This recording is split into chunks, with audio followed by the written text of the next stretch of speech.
પ્રિય વિદ્યાર્થી મિત્રો, આજે આપણે ધોરણ 10 ની અંદર તમે વાક્ય રચનાના પ્રકાર વિશે ભણી ગયા. તો ધોરણ 10 ની અંદર કયા વાક્ય રચના આવતી? તો કે કર્તરી, કર્મણી, ભાવે અને પ્રેરક. આ વાક્ય રચનાના પ્રકાર વિશે આપણે ભણી ગયા કે જે ધોરણ 10 ની અંદર આવતા હતા. હવે ધોરણ 12 ની અંદર આપણે એવા જ વાક્ય રચનાના પ્રકાર કે જે વાક્ય રચનાની દ્રષ્ટિએ જોઈએ તો 3 વાક્ય રચનાની દ્રષ્ટિએ એના પ્રકાર પડે છે અને તમારી પરીક્ષાની અંદર 4 માર્કની અંદર પૂછાય છે. તો એવા જ વાક્ય રચનાના પ્રકાર વિશે આજે આપણે ઉદાહરણ સહિત સમજૂતી મેળવીશું. તો અહીંયા તમે જોઈ શકો છો કે વાક્ય રચના એટલે શું? હવે વાક્ય રચનાની દ્રષ્ટિએ આપણે જોઈએ તો કે વાક્ય રચના એની અંદર 4 માર્કની અંદર તમારી પરીક્ષાની અંદર આ પૂછાય છે. તો વાક્ય રચનાની દ્રષ્ટિએ વાક્યના 3 પ્રકાર પડે છે. કેટલા પ્રકાર પડે છે? 3. જ્યારે ધોરણ 10 ની અંદર વાક્ય રચનાની દ્રષ્ટિએ આપણે કેટલા પ્રકાર પડતા હતા? 4. ફરી પાછું યાદ કરાવી દઉં. કયા કયા 4 પ્રકાર? તો કે કર્તરી, કર્મણી, ભાવે અને પ્રેરક. હું તમને એટલા માટે યાદ દેવડાવું છું કારણ કે તમારે અત્યારે 12માં એ કર્તરી, કર્મણી, ભાવે કે પ્રેરક એ વાક્ય પૂછાવાના નથી. પરંતુ જ્યારે કોઈ તમે 12 ધોરણ ભણી આગળ કોઈ સ્પર્ધાત્મક પરીક્ષાની અંદર જ્યારે તમે પરીક્ષા દેવા જશો ત્યારે આવા વાક્ય રચનાની દ્રષ્ટિએ જે પ્રકાર પડે છે કર્તરી, કર્મણી, ભાવે અને પ્રેરક, તો એ પૂછાવાની શક્યતા 100% રહે છે. એટલા માટે મેં તમને યાદ દેવડાવ્યું. તો આજે આપણે અહીંયા જોઈએ તો વાક્ય રચનાની દ્રષ્ટિએ વાક્યના 3 પ્રકાર પડે છે. કયા કયા 3 પ્રકાર? તો કે પહેલું સાદું વાક્ય, બીજું સંયુક્ત વાક્ય અને ત્રીજું છે સંકુલ અથવા મિશ્ર વાક્ય. તો કે સાદું વાક્ય એટલે શું? તો કે સાદું વાક્ય એટલે એક જ વાક્ય હોય, બીજું વાક્ય ન હોય. સાદું વાક્ય એટલે શું? તો કે સાદું વાક્ય એટલે એક જ વાક્ય હોય, બીજું વાક્ય હોય નહીં. બીજું જોઈએ તો કે એક જ કર્તા હોય અને એક જ ક્રિયા હોય. કર્તા એક જ હોય અને ક્રિયા પણ એક જ થઈ, એક જ ક્રિયાપદ બતાવેલું હોય ત્યારે આપણું વાક્ય કેવું છે? સાદું વાક્ય બને છે. બીજું જોઈએ સંયુક્ત વાક્ય. સંયુક્ત વાક્ય એટલે જેમાં બે વાક્યો જોડાયેલા હોય, જેમાં સંયોજકનો ઉપયોગ થયેલો. સંયુક્ત વાક્ય એટલે શું? સંયુક્ત વાક્ય એટલે એક થી ડબલ એટલે કે સાદા વાક્ય બે છે એ સંયોજકથી જોડાયેલા હોય. એટલે કે એક વાક્ય ન હોય પણ બે વાક્ય અને સંયોજકથી જોડાયેલા. સંયોજક કેવા? તો કે અને, કે, છતાં પણ, કારણ કે આવા બધા સંયોજકથી વાક્ય છે જોડાયેલું ત્યારે આપણું વાક્ય કયું હોય? સંયોજક વાક્ય હોય. ત્રીજું છે સંકુલ અથવા મિશ્ર વાક્ય. સંયુક્ત વાક્ય જેવું જ છે પરંતુ તેમાં વપરાયેલા જે સંયોજકો છે એ થોડા કેવા છે? જુદા છે, અલગ કરેલા છે. તો આપણે અહીંયા જોઈએ કે વાક્ય રચનાના કેટલા પ્રકાર પડે છે? 3. કયા કયા 3? તો કે સાદું વાક્ય, સંયુક્ત વાક્ય અને સંકુલ અથવા મિશ્ર વાક્ય. તો આપણે પહેલા જોઈએ આ ક્લિયર થઈ ગયું. તો હવે આપણે જોઈએ સાદું વાક્ય એટલે શું? અહીંયા જોઈ શકો છો તમે કે સાદું વાક્ય એટલે શું? વાક્યમાં એક જ કર્તા કે એક જ ક્રિયાપદ બતાવે. ધ્યાન રાખજો, વાક્યમાં એક જ કર્તા કે એક જ ક્રિયાપદ. ખાસ ધ્યાન રાખવાનું, એક જ કર્તા અને એક જ શું હોય? ક્રિયાપદ. જોઈ શકો છો તમે ઉદાહરણની અંદર મેં અહીંયા તમારા 12મા ધોરણમાં 18મો જે પાઠ આવે છે આસુભીનો ઉચ્ચાર એમાંથી મેં આ વાક્ય લેવામાં આવેલું છે. અહીંયા લખેલું છે કે દેવરાજ અતીતમાં સરી ગયો હતો. ખાસ ધ્યાન રાખજો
અભિમાન હતું. હવે જો તમે અહીંયા ક્રિયાપદ કેમ ક્રિયા બતાવેલી, તો અહીંયા તમે જોઈ શકો છો ને ક્રિયાપદ એટલા માટે બતાવ્યું છે કે અર્જુન છે ને એને પોતાને જ એના ધનુષ્ય હતું ને ગાંડીવ ધનુષ્ય, એને પોતાને જ એનું અભિમાન હતું. કોને અભિમાન હતું? અર્જુનને અભિમાન હતું. એટલા માટે અહીંયા કરતા છે અર્જુન છે, ક્રિયા એક જ ક્રિયા કરે છે, બીજું કોઈ ક્રિયા કરતું નથી, બીજા કોઈ વ્યક્તિને અભિમાન નથી. કોને અભિમાન છે? અર્જુનને. એટલા માટે તમે જોઈ શકો છો કે અર્જુન છે એ કરતા છે અને ક્રિયા પણ પોતે જ કરે છે. કઈ ક્રિયા કરે છે? કે અભિમાન લાવવાની ક્રિયા. તમે યાદ રાખજો, કોણ અભિમાન લાવવાની ક્રિયા કોણ કરે છે? તો કે અર્જુન. અર્જુન પોતે જ અભિમાન લાવવાની ક્રિયા કરે છે, બીજું કોઈ અભિમાન લાવવાની ક્રિયા કરતો નથી, કારણ કે પોતાનું ધનુષ્ય હતું એટલા માટે એને જ અભિમાન હતું. તો તમે જોઈ શકો છો બે ઉદાહરણ, કે આ વાક્ય છે કેવા વાક્ય છે? સાદા વાક્ય છે. હવે આપણે આગળ જોઈએ બીજું વાક્ય. બીજું એટલે કે સંયુક્ત વાક્ય. સંયુક્ત એટલે જોડે, સંકળાયેલ, એકથી વધારે વાક્ય, પણ તેનાથી જોડાયેલું હોય સંયોજક. તો કે સંયોજક પહેલા આપણે જોઈએ તો કે વાક્ય બે સરખા હોય, અલગ ન હોય, વાક્ય સરખા લાગે. બંને વાક્ય છે સ્વતંત્ર ટકી શકે. સ્વતંત્ર શબ્દ આવ્યો. સ્વતંત્ર એટલે શું? સ્વ એટલે પોતે, પોતાની રીતે બે વાક્ય છે ને ટકી શકે એવા હોય. એટલા માટે આ શબ્દ આવ્યો છે બંને વાક્યો સ્વતંત્ર રીતે ટકી શકે એવા હોય. એની અંદર જોઈએ તો સંયોજકો વપરાયેલા. કેવા કેવા સંયોજકો અંદર પ્રયોજાયેલા હોય, વપરાયેલા હોય?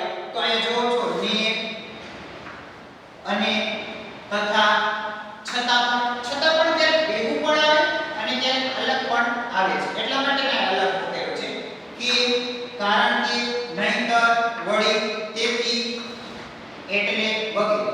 ખાસ ધ્યાન રાખજો, શબ્દને જ્યારે ગુજરાતી ભાષામાં અલગ કરો ત્યારે અલ્પવિરામની નિશાની કરવી ખાસ જરૂરી છે. શું કામ? કે જો અલ્પવિરામની નિશાની ન હોય તો શું થાય?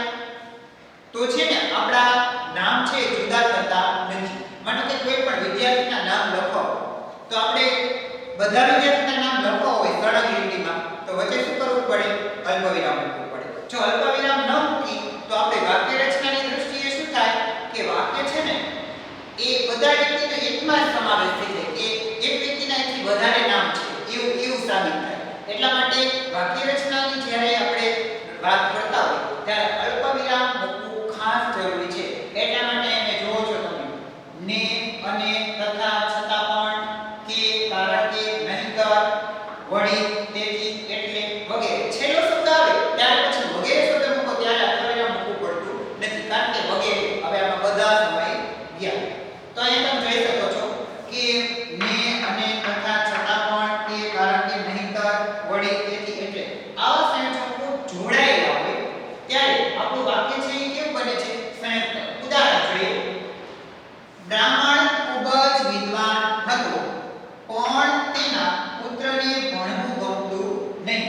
આ પણ મેં તમારી જ પાઠ્યપુસ્તકમાંથી જ ઉદાહરણ લીધેલું છે. શ્વેતકેતુ વાળું બ્રાહ્મણનો જે પાઠ આવે છે, હા, એમાંથી આ વાક્ય લીધેલું છે.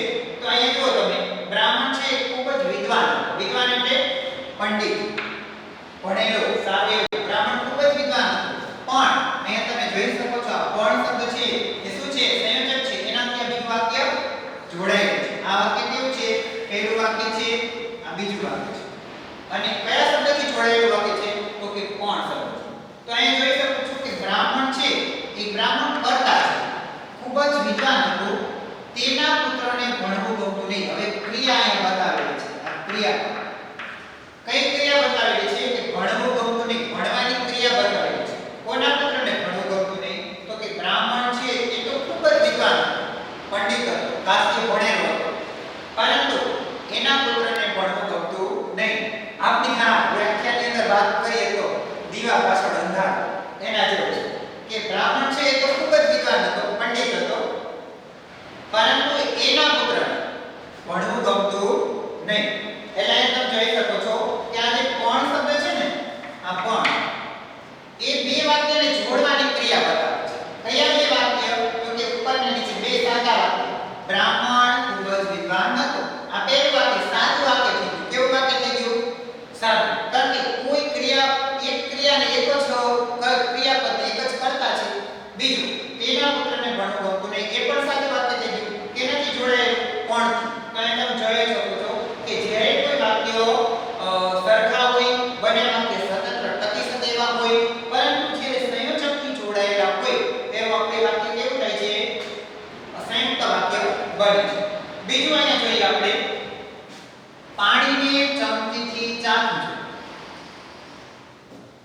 કે પાણી કેવું લાગે છે. અહીં તમે જોઈ શકો છો કે પાણીને ચમચીથી ચાખી. આ પણ તમારા ટેક્સ્ટ બુકનું ઉદાહરણ મેં લીધેલું છે. પાણીને ચમચીથી ચાખી. પહેલું વાક્ય સાદું વાક્ય જવાબ. બીજું પાણી કેવું લાગે છે, બીજું સાદું વાક્ય. બંને સાદા વાક્યને છૂટા પાડવા. કયા શબ્દથી છૂટા પડે છે? તો કે આ તે શબ્દ કાઢી નાખી તો છૂટા પડે. તે શબ્દ હોય તો છૂટા પડતા નથી. તો આ તે શબ્દ છે એ આપણે શું બતાવેલું છે? સંયોજક બતાવેલું છે. સંયોજક વપરાયેલો છે. અને આ જ્યારે સંયોજક વપરાયેલો છે ત્યારે આપણું વાક્ય કેવું છે? સંયુક્ત વાક્ય છે. સંયુક્ત એટલે જોડાયેલું. પોતાની રીતે વાક્ય સરખા પણ છે અને વાક્ય સ્વતંત્ર રીતે ટકી શકે એવા પણ છે. પણ એક સંયોજકથી જ્યારે વાક્ય જોડાયેલું હોય ત્યારે આપણું વાક્ય છે એ કેવું બને છે? સંયુક્ત વાક્ય બને છે. ત્યાર પછી એક ખાસ નોંધ એટલા માટે મેં લીધેલી છે કે અન્ય શબ્દ છે ને આપણો છે અન્ય શબ્દની અંદર એક હું તમને વિસ્તારથી ઉદાહરણ સહિતથી એક ક્લિયર કરી લઉં. કારણ કે ઘણી બાબત એવું છે કે પૂરતું જ્યારે સમજણ આપણામાં ન હોય ત્યારે ઘણીવાર આપણે શીખેલા હોય ને તો પણ આપણે ભૂલ થવાનો સંભવ રહે છે. એટલે પહેલા શીખી લેવું અને થોડુંક વિચારી લેવું પછી આગળ વધવું તો આપણે ક્લિયર રીતે પૂરેપૂરું સમજાશે.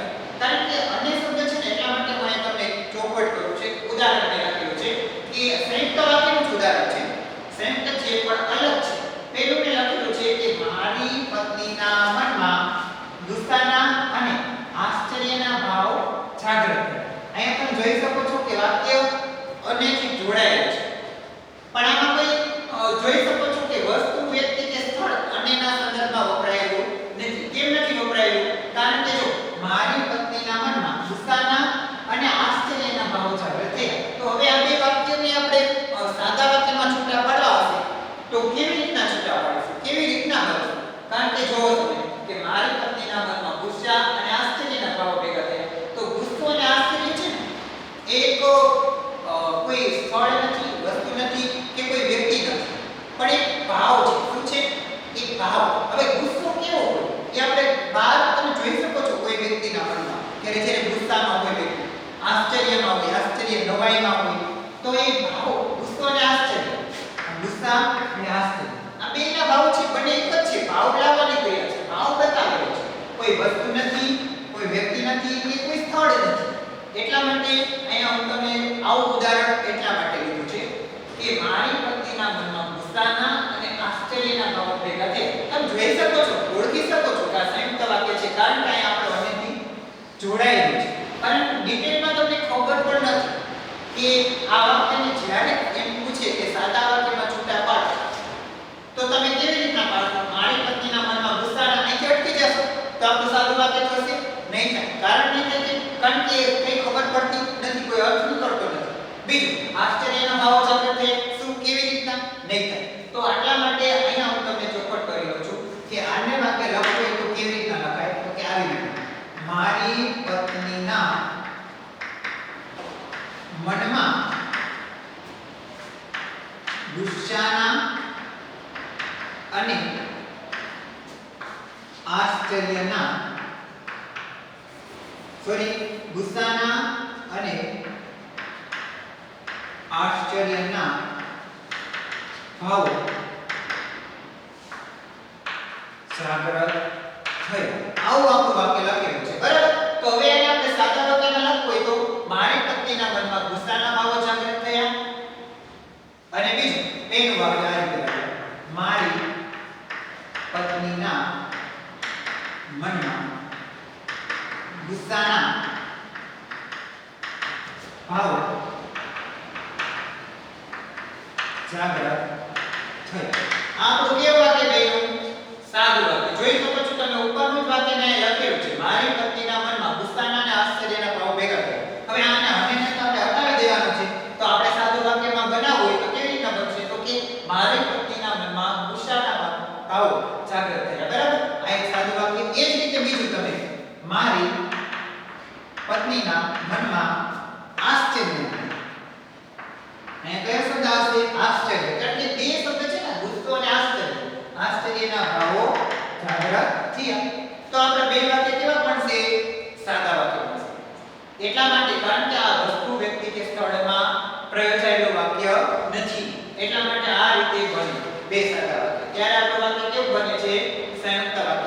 બને છે. ત્યાર પછી આપણે જોઈએ તો કે સંકુલ વાક્ય. અહીંયા ત્રીજું વાક્ય છે સંકુલ અથવા મિશ્ર વાક્ય.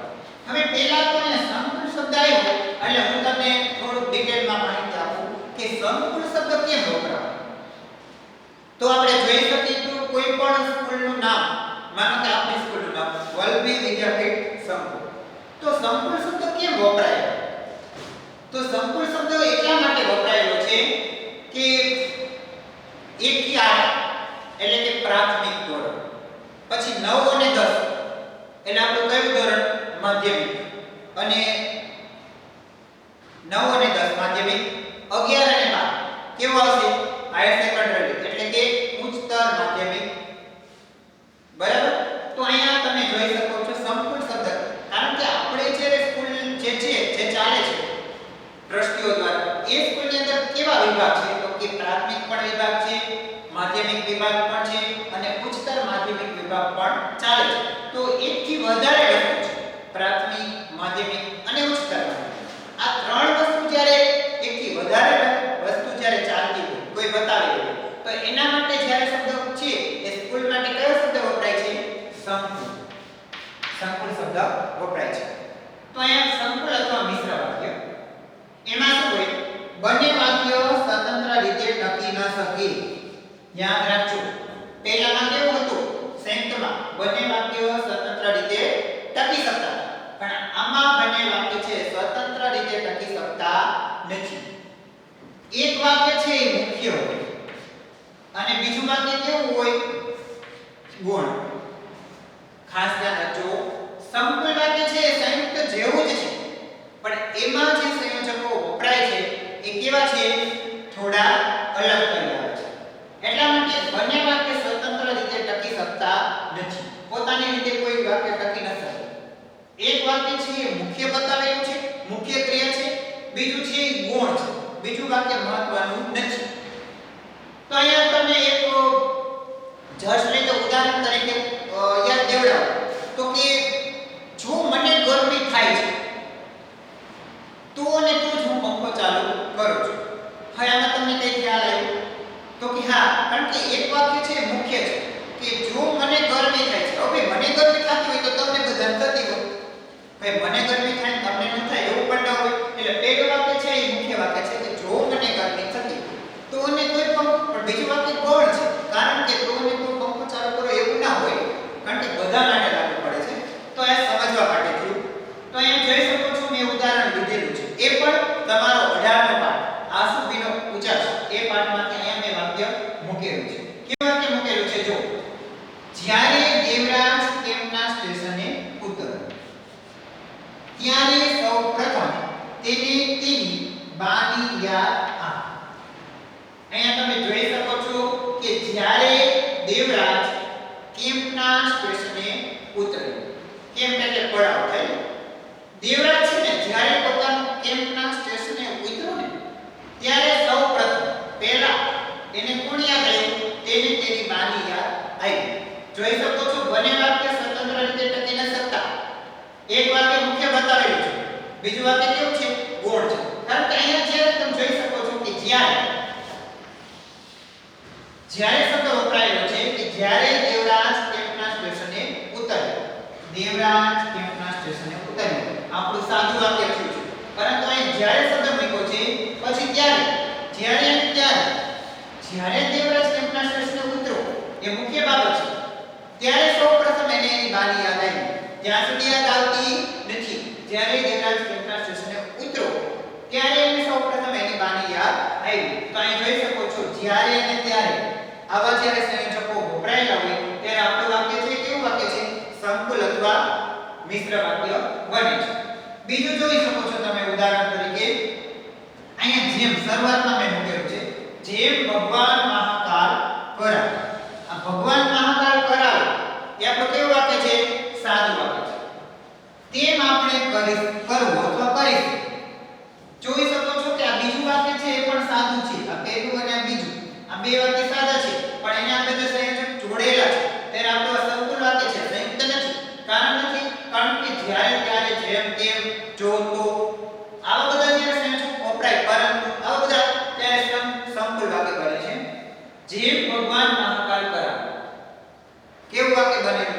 જેમ ભગવાન મહાકાલ કરાવે તેમ આપણે કરો. તો અહીં જોઈ શકો છો કે બંને વાક્ય છે સ્વતંત્ર રીતે ટકી ન શકતા. પહેલું વાક્ય મુખ્ય બાબત છે, બીજું ગુણ છે. જેમ ભગવાન મહાકાલ કરાવે તેમ આપણે કરો. બીજું વાક્ય ગુણ છે. આ પહેલું વાક્ય મુખ્ય, બીજું વાક્ય ગુણ. જ્યારે આ બતાવેલું હોય ત્યારે આપણું વાક્ય છે કેવું વાક્ય બને છે? સંકુલ અથવા મિશ્ર વાક્ય બને છે. બરાબર. ફરી પાછું એકવાર જોઈ લઈએ આપણે કે વાક્ય રચના 4 માર્કમાં પૂછાય છે.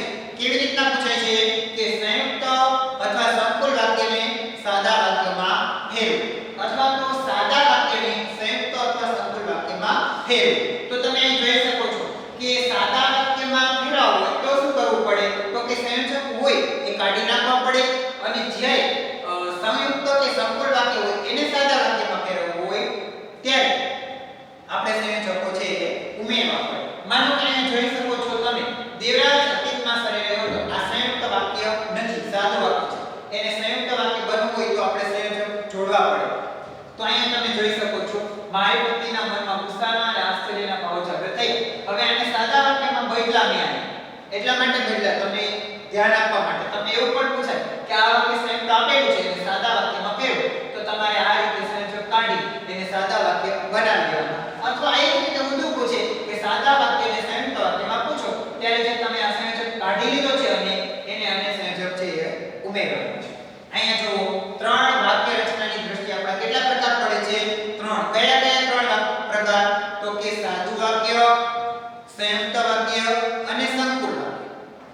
તો અહીં 3 વાક્ય તમે વિસ્તારથી ઉદાહરણ સહિત જોયા કે 4 માર્કની અંદર કેટલા માર્ક 4 લાવો, કેટલા ઈઝી છે.